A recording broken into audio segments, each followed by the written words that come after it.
Paranas naman ng products mo, Ate Sash, na I'll buy pag effective. Sobrang glowing mo. Parang binubudol mo naman ako, no? Sige, dahil mabait ako, go! Pasend na lang ng details. Ise-send ko sa'yo yung product na gine-gatekeep ko. Take note, this is not sponsored. Gine-gatekeep ko talaga siya ng sobra-sobra. Umeffect sa akin. Breakout lang naman ako last month. Ayan. Ang lala. Hindi yan si Miss Flawless. Grabe yung breakout ko nun. Life's changing. Hope Glow. Skin Pros. Focus niya talaga yung sa skin natin. Sa acne, marks, and then brightening. Ang lala nito. Try nyo na ba to? Kasi sobrang effective sa akin to ngayon. Wala na, sobrang open ko talaga sa inyo. Lahat na sinasabi ko. Pero this one, kung malala ang acne mo, makakatulong sa'yo to. Walang makeup yan. Bare face tayo. Red lipstick lang tayo. No filter, no beauty effect.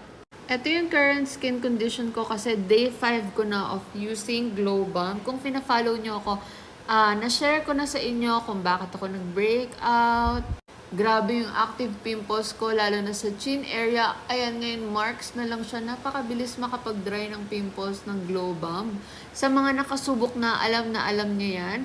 And pang day 5 ko na, kaya ako may micro-peeling.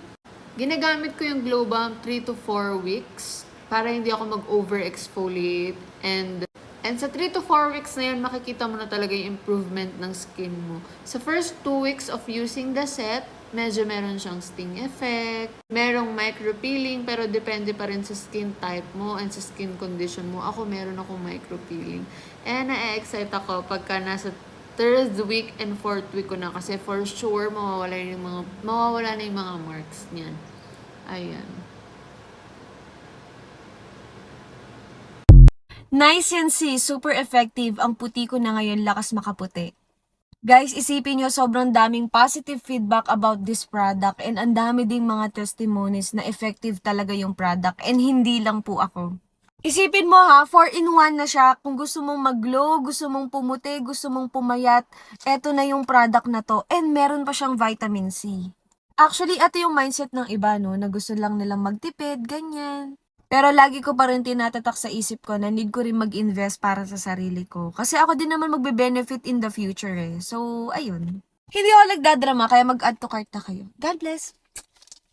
Abay, sobrang excited ko ang maligo ngayon dahil dumating na nga itong Soaplada Classic Fast Whitening Body Soap. 2018 nga nung nasubukan ko itong Soaplada at 2 years nga itong nawala sa market. Grabe naman, napakabango na itong bagong Soaplada ngayon. Grabe, amoy mayaman at sobrang social talaga nung amoy niya. At nung ginamit ko na nga sa skin ko, abay nagulat nga ako dahil hindi pa rin nagbabago ang pinaka-texture ng kanilang sabon. Napakabula niya, talagang para ka nag-a-apply ng body cream sa katawan mo. After ko nga mag-apply nito sa aking katawan, ibababad ko na nga muna siya ng 3 minutes. Abay, grabe, after ko nga siyang banlawan, napaka-smooth at napakalambot sa skin. At syempre, wag na wag natin kalimutan gumamit ng Soaplada Instant Fair Whitening Body Lotion Classic SPF 50. Abay, kung nagustuhan ko nga ang amoy ng sabon, grabe naman tong lotion. Para kang mag-a-apply neto ng perfume lotion mga best dahil napakabango talaga neto. Abay, first time ko nga lang siyang gagamitin ngayon, na-shock nga ako dahil napakabilis ma-absorb ng aking skin at wala siyang binibigay at iniiwan na white cast. Ang bilis nga lang mag-set sa aking skin. Tapos may kita nyo mga beshi ko, meron siyang glowing effect. Tapos talagang nakaka-moisturize siya ng balat mga beshi ko. No lagkit feeling.